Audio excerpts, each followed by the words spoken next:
Hello and welcome to another book versus film.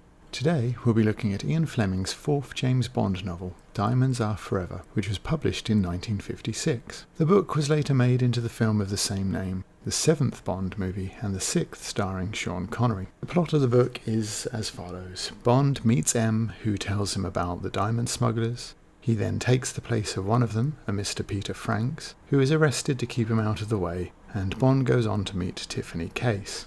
Together they arrange to smuggle diamonds in hollowed-out golf balls, and Bond takes them to America. He is due to be paid $5,000, but instead is given $1,000 and told to bet it on a horse in a crooked race.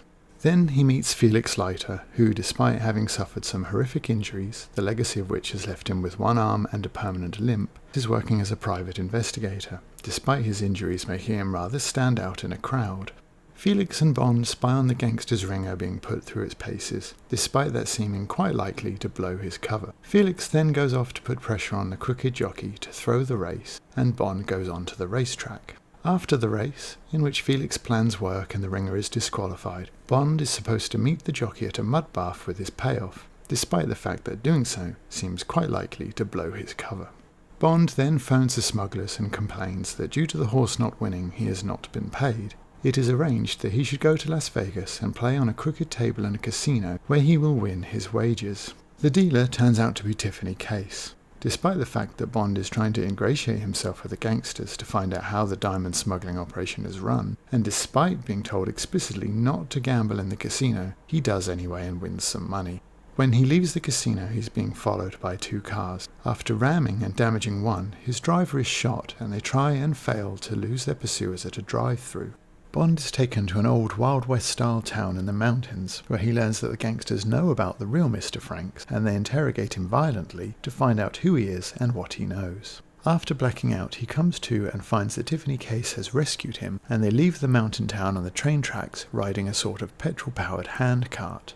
The main gangster chases after them on a steam train, and they pass a siding. Now, anyone with a brain would have thrown the siding switch anyway, but they don't. The handcart runs out of fuel and Tiffany comes up with the plan to roll the handcart back to the siding and then push the handcart up it.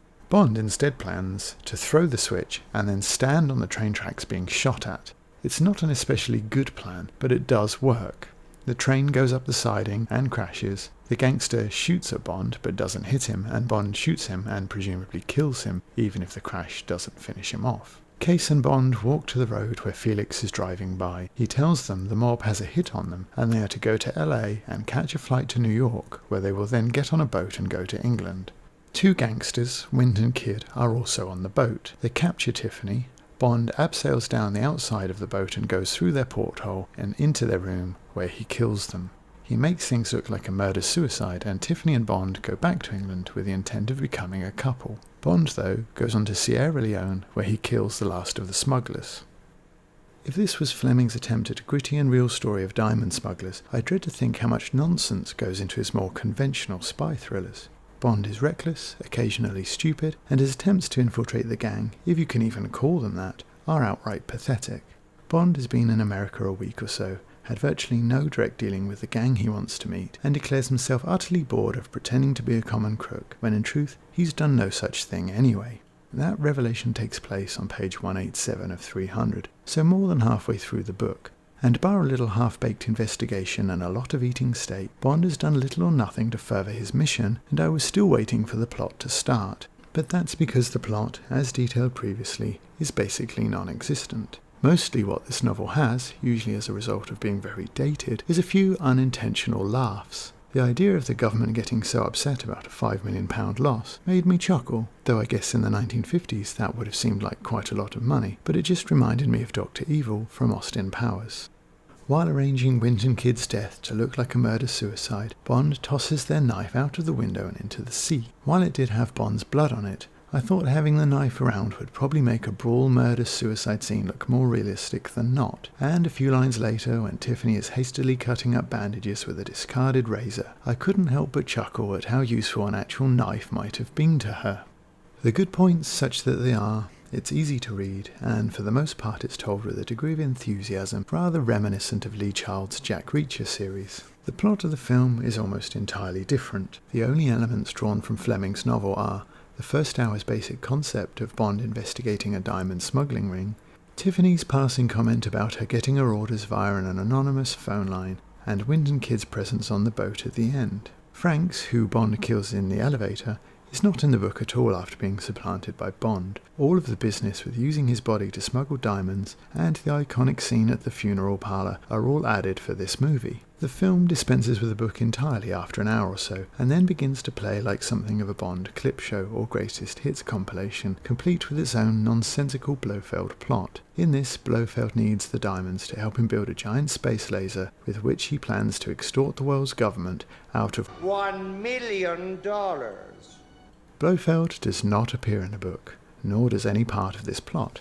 Wint and Kidd barely feature in the novel at all. They attack and maim the crooked jockey, they beat up Bond in the western town, and are on the boat at the end, but that's it. If anything, the film is more sexualized than the book as well. Plenty O'Toole is an addition designed to add some glamour and or humour, as are the acrobatic hit girls Bambi and Thumper.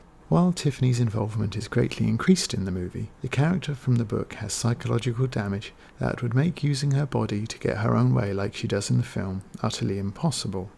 In the novel, Tiffany is an actual character with actual backstory. While she seems not particularly well written now, in 1956 her occasional wisecracks and hard-as-nails act might have seemed new or fresh. Bond actually attempts to romance her rather than just sleep with her.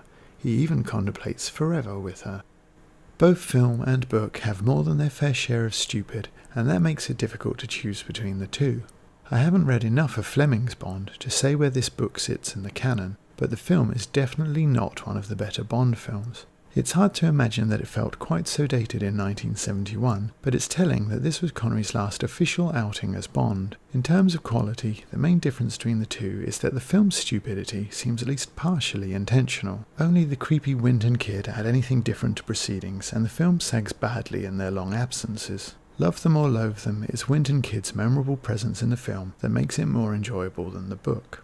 Likely, they're the only part of either that you'll remember.